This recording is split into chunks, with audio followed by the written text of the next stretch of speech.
French President Emmanuel Macron and his wife Brigitte Macron welcome Canada's Prime Minister Justin Trudeau at the G7 summit in Biarritz, France. Christian Hartmann, Reuters. The Group of Seven summit in Biarritz, France, is underway and faces its ultimate stress test.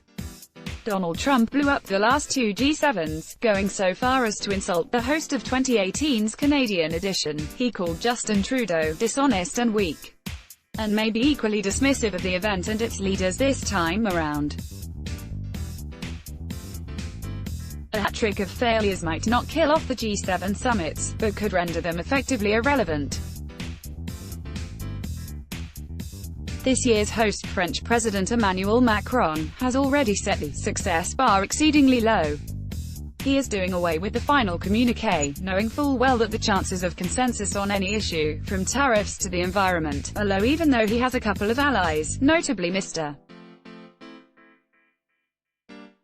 Trudeau. His biggest fear is a repeat of the Canadian G7 fiasco.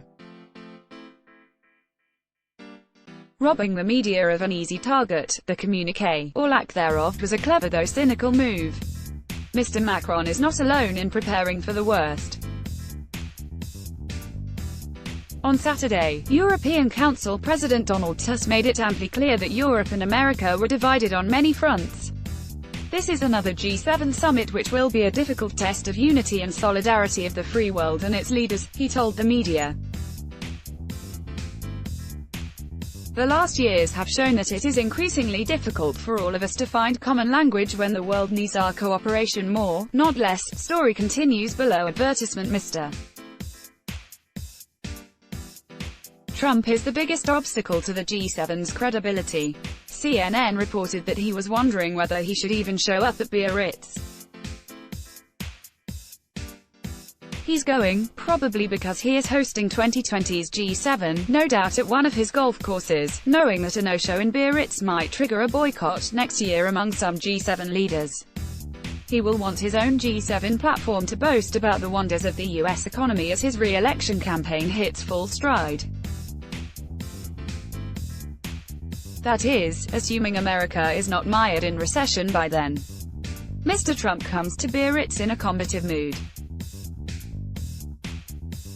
The trade war with China is intensifying by the week, with both countries in the last few days announcing new tariffs on top of our old tariffs. Investors reacted by sending the markets yet another step closer to the cliff edge.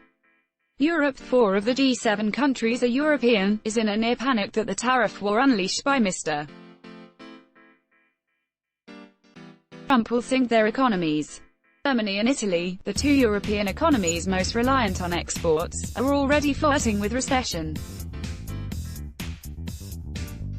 But Europe's health seems of no concern to Mr. Trump. China is his target and Europe is merely collateral damage. There's more, lots more. Brexit is coming at the end of October. Whether or not Britain has an exit deal with the European Union, insists Britain's new, and unelected, Prime Minister, Boris Johnson. Mr. Trump supports Brexit and is making nice with Mr. Johnson, much to the alarm of the G7's European members, and also to Japan, which built car factories in Britain on the assumption that EU and its frictionless trade status would remain intact. Mr. Trump has attacked Mr. Macron's promise to launch a 3% digital revenue tax, which is designed to ensure that the American tech giants actually pay tax in the countries in which they operate instead of shunting profits into tax havens like Ireland and Luxembourg. Mr. Trump has vowed to hit French wines with 100% tariffs in retaliation. Never mind that Mr. Trump's own Treasury Secretary, Steve Mnuchin, has agreed in principle that tech companies should be taxed where they make their money. Mr. Trump also plans to restore the G8 by inviting Russia back into fold. Russia was expelled from the G8 in 2014 after it seized Crimea. Mr. Macron said Russia's unconditional readmission is a non-starter, and so on. But Mr. Trump is not the G7's only bruising factor. The G7's European members might find it impossible to present a united front against Mr. Trump. Mr. Johnson is desperate for a post-Brexit trade deal with the United States, as he is with the EU. It's in his best interests to play kissy-kissy with the G7 members on both sides of the Atlantic. Italy has become an unreliable EU ally. Its government collapsed last week, and new elections seem certain. The Deputy Prime Minister and effective leader of Italy, Matteo Salvini, is a Eurosceptic and an admirer of Mr. Trump's anti-migrant policies. Even Germany and France come into the summit at odds on several issues. One is the destruction of the fire-ravaged Amazon. Mr. Macron has said he would block a trade deal with South America's biggest economies dominated by Brazil, unless Brazilian President Jair Bolsonaro takes environmental protection seriously.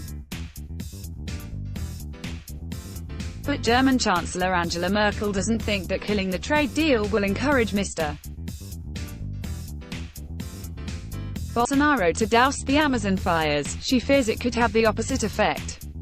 Mr. Macron needs allies to salvage the G7 summit from either destruction or irrelevancy. His closest ally appears to be Mr. Trudeau, who, like Mr. Macron, is building himself up as the champion of the liberal order in all its machinations, from free trade to practical approach to immigration. Story continues below advertisement. Story continues below advertisement. Mr. Macron sees Mr. Trudeau as a progressive counter to the dark Trumpian forces. Canadian diplomats said that Mr. Macron was happy to hold the G7 summit in August, instead of September, to make life easier for Mr. Trudeau, who will almost certainly be in campaign mode next month on Canadian soil. Mr. Macron and Mr. Trudeau will bolster one another at the G7. They will be eloquent about the need to keep the liberal order intact and to prevent the world's largest economies from putting up walls. But Mr. Trump, as always, will be the big, unruly beast in the room. France and Canada alone will not be enough to spare this G7 from train wreck status. Our morning update and evening update newsletters are written by Globe editors, giving you a concise summary of the day's most important headlines. Sign up today. Let's block ads. Why?